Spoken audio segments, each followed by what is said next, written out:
pakai ke, anda makan ke belum, anda menyorok ke belum, semua hamba. Itu yang Kedah kekal, tak pernah dijajah juga. Dia jadi negeri Melayu tak sekutu Jemaah Cuti tu, tak pernah dijajah British. Dia bayar fee je, kesiap hangpur.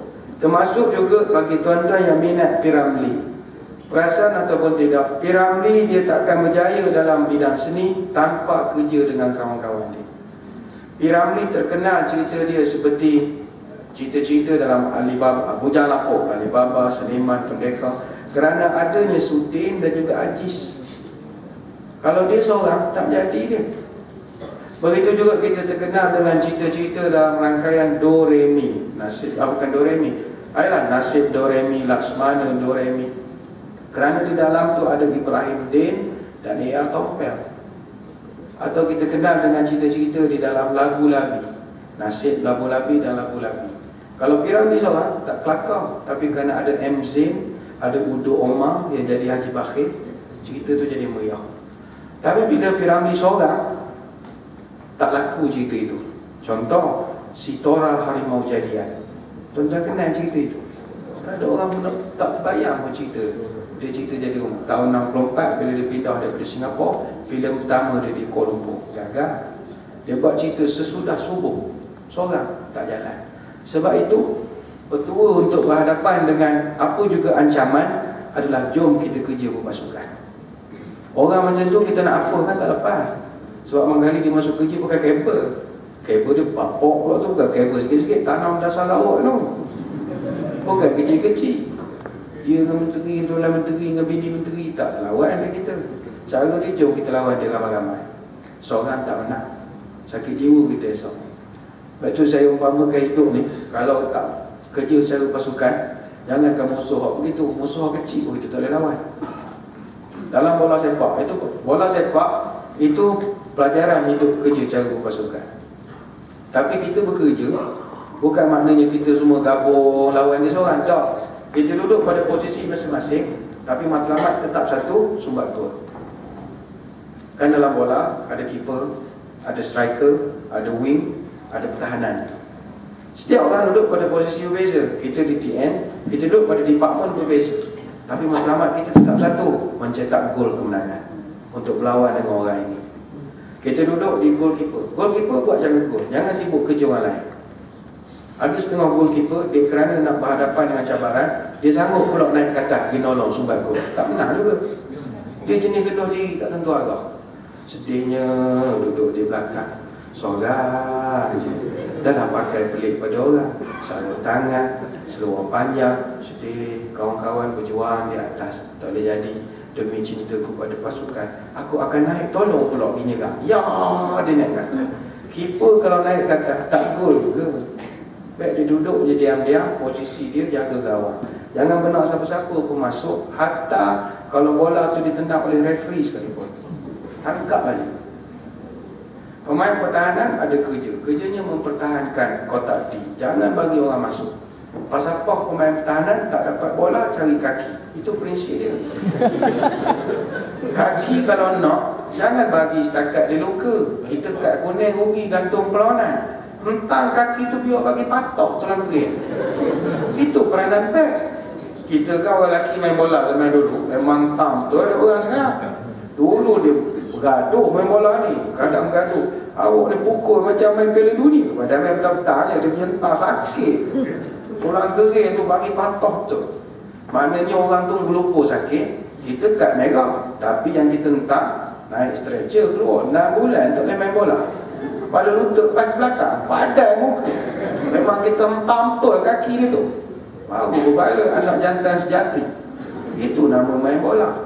Itu yang baru ni boleh kena 10. Pertahanan kita sekarang kaki besar sih. Saya rasa botol mirror ni besar lagi daripada kaki pemain Malaysia. Halus sangat. Masing-masing pula main pasukan negeri yang mewah-mewah, gaji 40-50 ribu. Dia orang kalau main perlawanan dalam Liga Malaysia, kalau seri dapat 2,000, kalau menang 4,000 bonus. Skor gol bonus lain, assist gol bonus lain, keeper clean sheet bonus lain. Main negara, alhamdulillah dapat. Semua jaga kepala lutut belaka. turun awal, besarnya orang ni, tengok balik ya. Dia datang untuk aku 6 bulan, aku injek, gaji dah ada. Tu saya tak faham kenapa orang marah ke FPM. Marah ke pemain tu. Semua bagi punggung kan. Lari bola 50-50 dah dekat. Dia boleh sepok punggung, boleh sepok lutut mahal kan masing-masing tu. Memang orang tak lutut, nama pun pertahanan. Sayap kiri kanan, kerjanya kucur kacirkan pertahanan lawan. Strike, pemain tengah perancang permainan. Dia arkitek perlawanan. Sebab tu pemain tengah majoritinya kepala botak. Apa sebab? Banyak mikir. Pemain dunia Zinedine Zidane semua main tengah botak-botak kepala. Hairul Omar semua botak kepala. HO. Kemudian penyerang menyudahkan gerakan orang. Takkan berlaku keadaan di mana striker sombong bila sombat gol. Orang ni rasa dia ni rasa dia tak. Lepas itu Badan Kebajikan Islam Telekom Malaysia kot ada duit lebih tahun depan buat pertandingan bola sepak. Panggil Cristiano Ronaldo. Beritahu Cristiano Ronaldo, Ronaldo, aku ajak mu main, aku bayar mu main, tapi buat syarat. Mu datang seorang, lawan kami 11 orang. Tak ada keeper, tak ada linesman. Tak ada referee, tak ada linesman. Agak-agak tuan-tuan, Cristiano Ronaldo nak main. Dia jadi hebat sebab ada 10 orang yang lain. Penting sangat berpasukan. Rupanya manusia yang namanya Cristiano Ronaldo, dia tak akan boleh main sehebat dia main sekarang. Kalau dia main seorang. Rupanya dia main di Real Madrid itu begitu hebat sebab ada kawan-kawannya Iker Casillas, Xabi Alonso, Kaká, Pepe, Raul, Luka, Isco. Orang ini semua yang membentuk permainan. Jadi kesimpulan mudah, nak berhadapan dengan apa juga ancaman, jom kita ramai-ramai. Hatta kalau buat putusan pun, kadang-kadang ni konteks lain ya.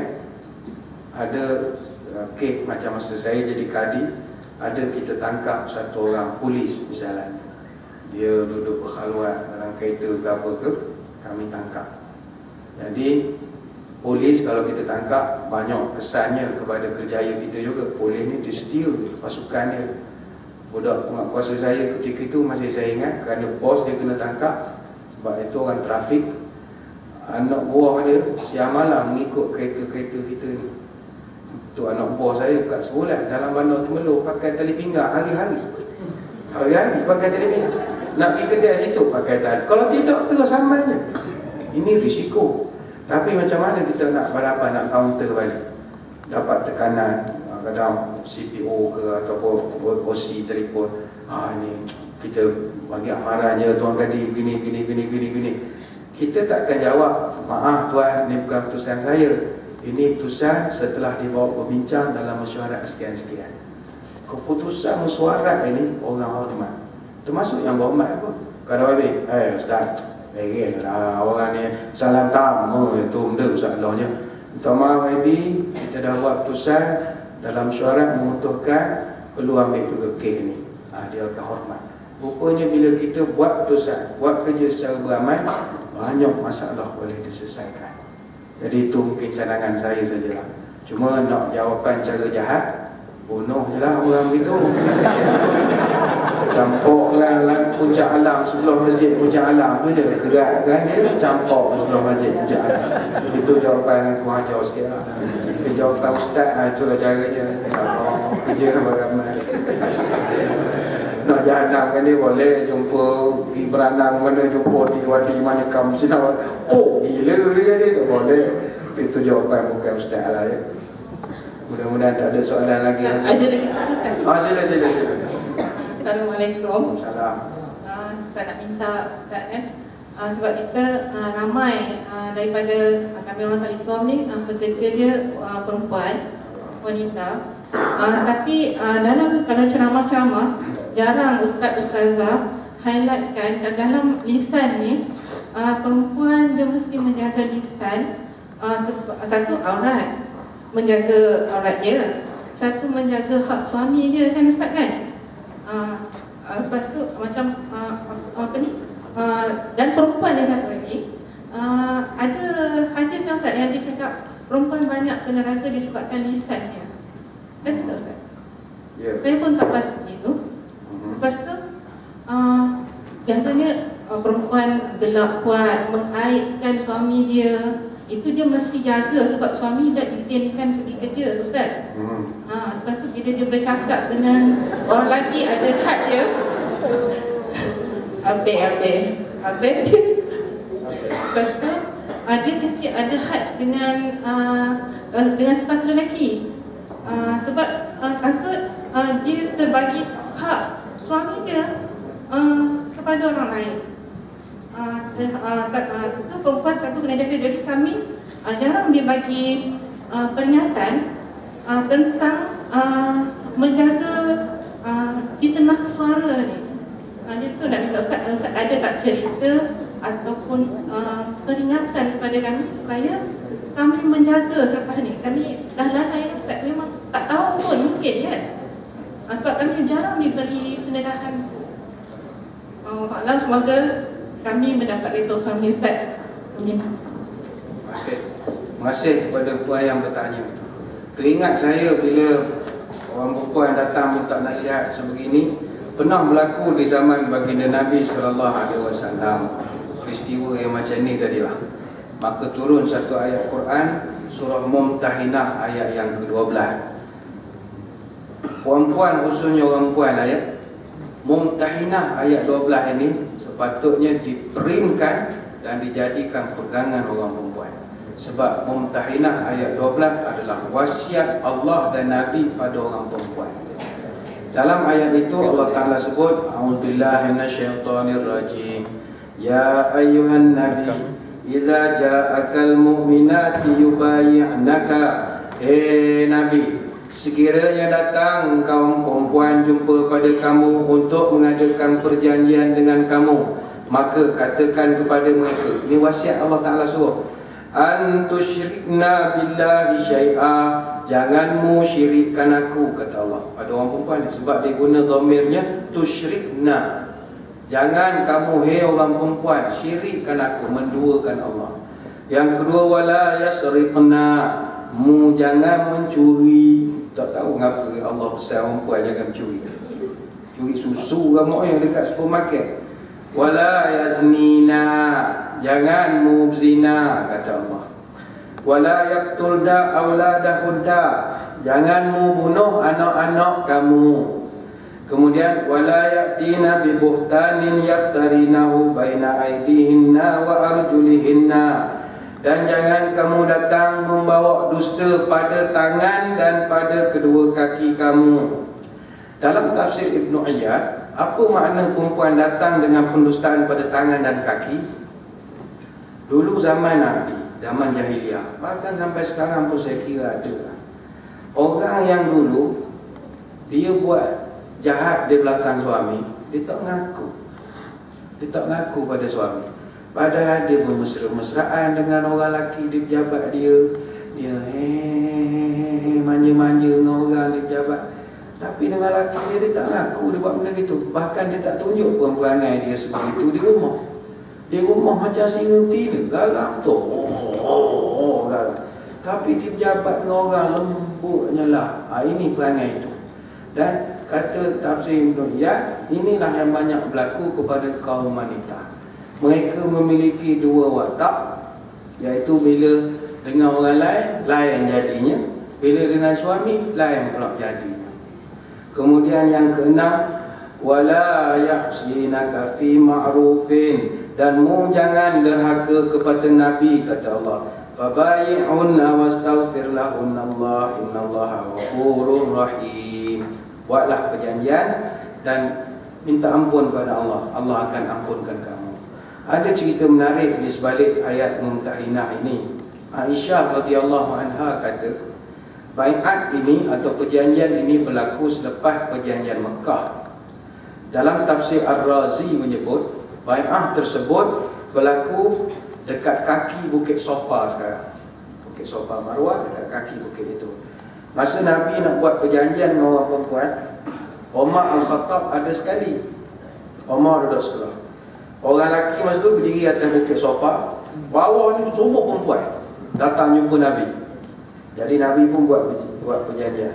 Dalam ramai-ramai itu ada satu orang perempuan, banyak betul songi. Nabi sebut, yang pertama mu jangan merompak. Nabi sebut, dia angkat tangan. Dia pakai tutup kan.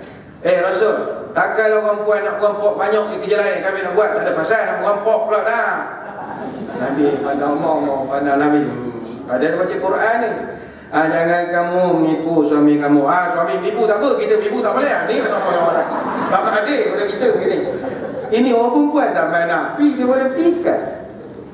Rupanya dalam ramai tu yang cakap tu punya Hindun. Hindun kan lepas dia mula masa jahat, dia belah Hamzah, makan jantung dia macam. Dia masuk Islam. Dan dia jadi muslimat yang baik. Cuma Nabi tak nak pandang muka dia je bila jumpa. Sebab terasa lagi pengalaman perik itu saudara sendiri kena gerak dada. Jadi Hindun ni dia macam mewakili NGO lah masa tu. Berani tu dia cakap pejuang hak wanita. Jadi walaupun bertutup omong dengan Nabi sengih udah kau kata enjoy tu. Begitulah agakkan saya. Sebab itu bagi orang perempuan ada panduan-panduan khusus. Dia kalau ikut hukum asal, ni kita cerita hukum asal, orang perempuan tak boleh bekerja. Hukum asal, orang perempuan tak dibenarkan kerja. Sebab itu di Arab Saudi yang begitu tegas, orang perempuan bawa kereta tak boleh. Dia akan mendatangkan punah ranah. Dia akan membentuk satu bentuk perbincangan hukum hakam yang lagi luas bila perempuan itu berada di jalan raya, bekerja, bawa kereta, luas lagi. Itu yang timbul soalan, macam mana dia cakap dengan lelaki, macam mana kalau dia, macam mana kalau langgar api hijau. Dia akan jadi banyak hukum sebab hukum asal tak boleh.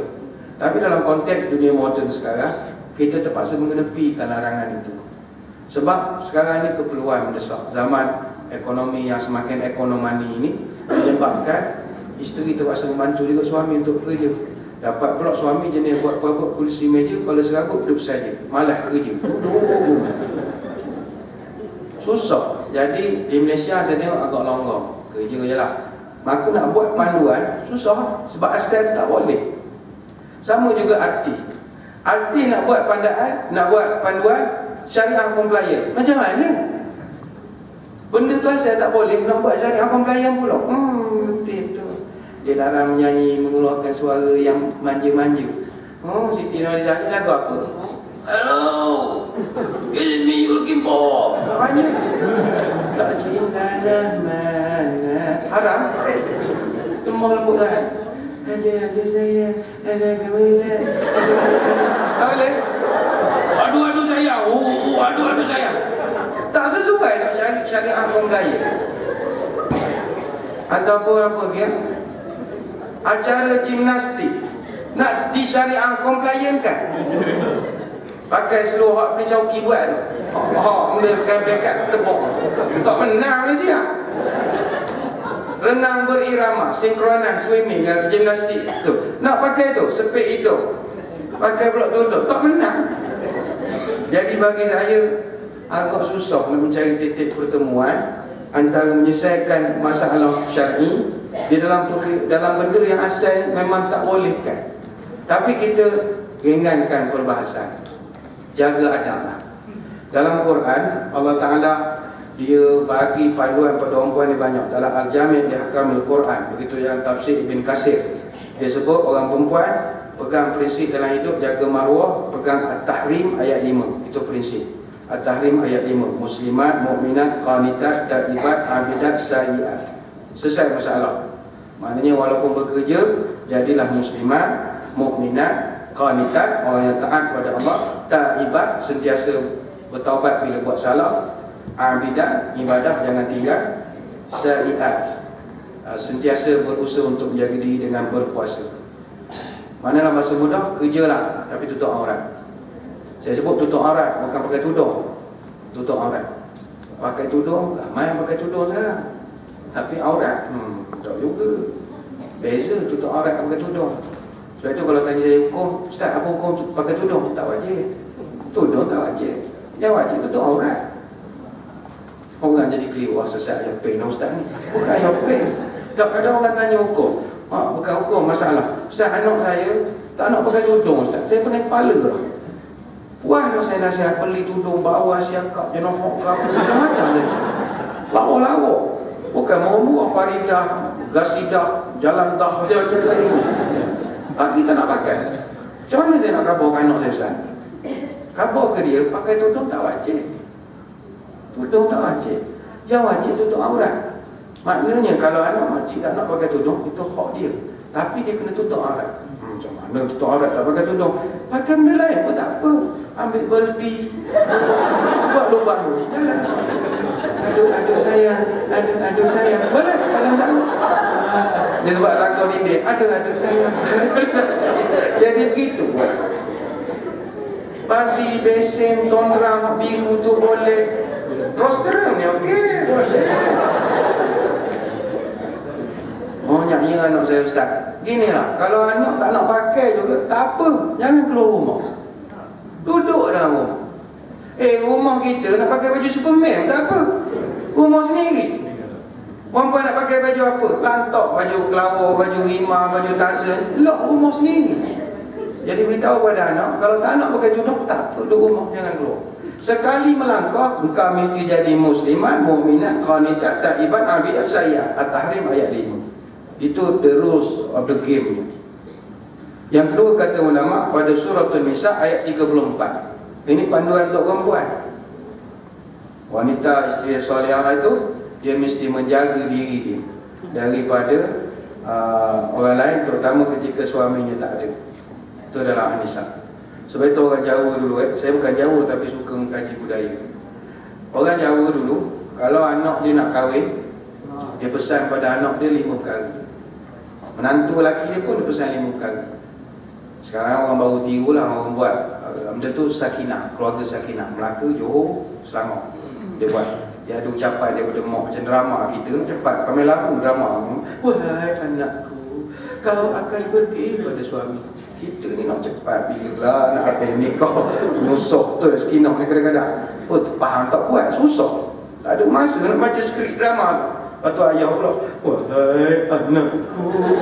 Dulu Jawa buat benda tu, dia panggil. Bila dia nak ceramah, bila dia nak nikah, dia nasihatkan, wahai anakku. Tapi dia ringkas. Kalau kau menjadi suami, kau mesti ada 5 ngak, sebut dia. Kalau yang wanita, kalau mau jadi isteri, dia ada 5 i. Dia ada i dengan ngak. Kalau ngak, ngomahi, ngiloni, ngengoni. Itu saya tak ulang lah, Pak orang lelaki. Kalau orang perempuan, bakti, hati-hati, gemati, gemi, ulas asih. Dia ada i 5. Pertama sekali, bakti, patuh pada suami. Wajib mu patuh. Mu nak kerja, mu punya pasal, patuh kena patuh. Yang kedua, hati-hati, waspada. Hidup kena waspada. Yang ketiga, gemati, memberi perhatian dalam melayani suami, mendidik suami, mengatur rumah tangga. Yang keempat, mesti ada gemi, pandai urus ekonomi keluarga, urus duit suami. Sebab itu kata orang Jawa, carilah wanita yang ringan di sumur, hemat di dapur, hangat di kasur. Itu betul. Mana cari perempuan yang ringan di sumur, rajin bekerja. Tuan-tuan yang dapat isteri yang manja, main jaga kuku, sok meletih kita. Sikit-sikit bang, nyampok.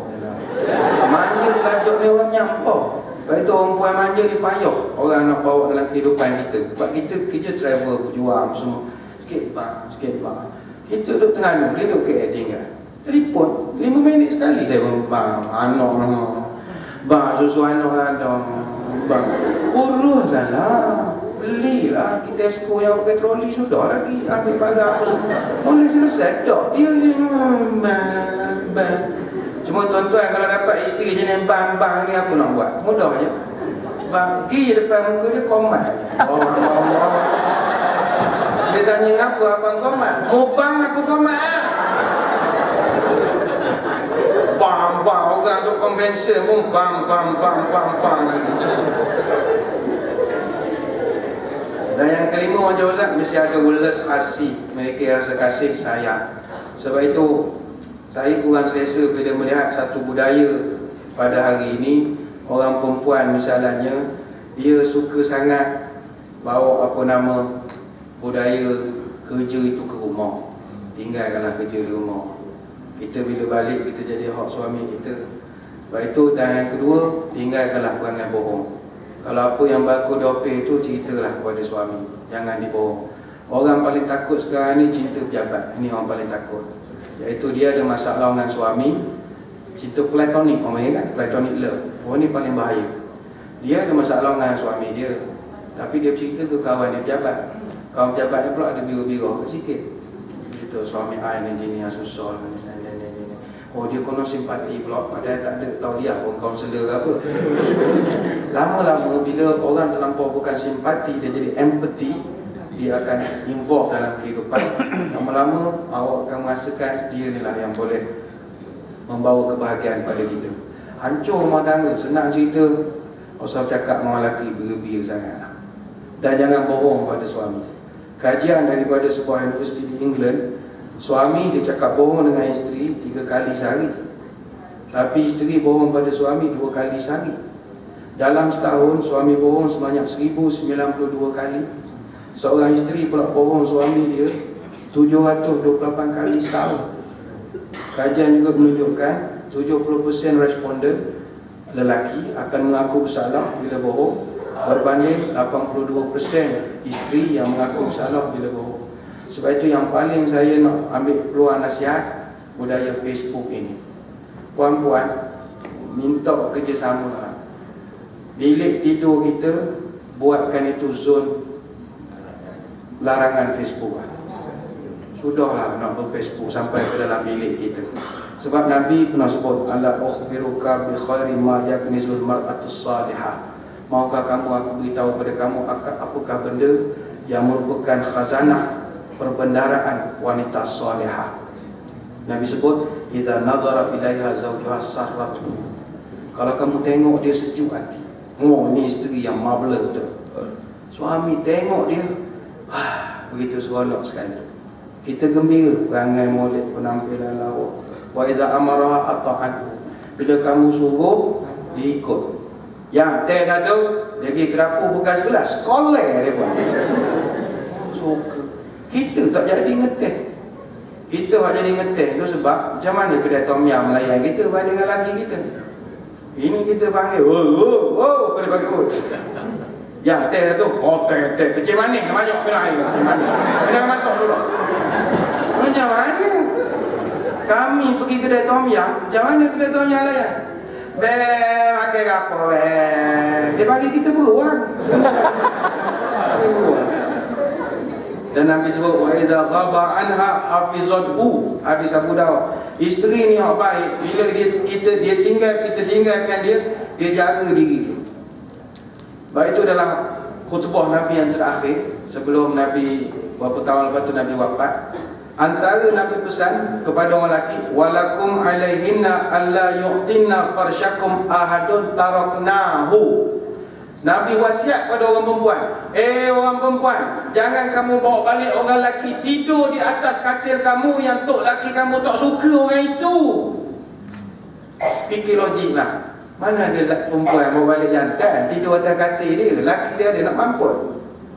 Tapi itu kan simbolik. Dia balik rumah, dah kerja, duduk atas katil, main telefon. Dalam telefon dia tu Facebook gate kan, laki ada, bos ada. Itu kan bawa barang laki di katil kamu. Tutuplah telefon, untuk laki ada sebelah. Ini orang tu lah, dia macam-macam lah telat. Segala jenis tongkat dah dia minum. Kecuali tongkat mimbar dia tak minum.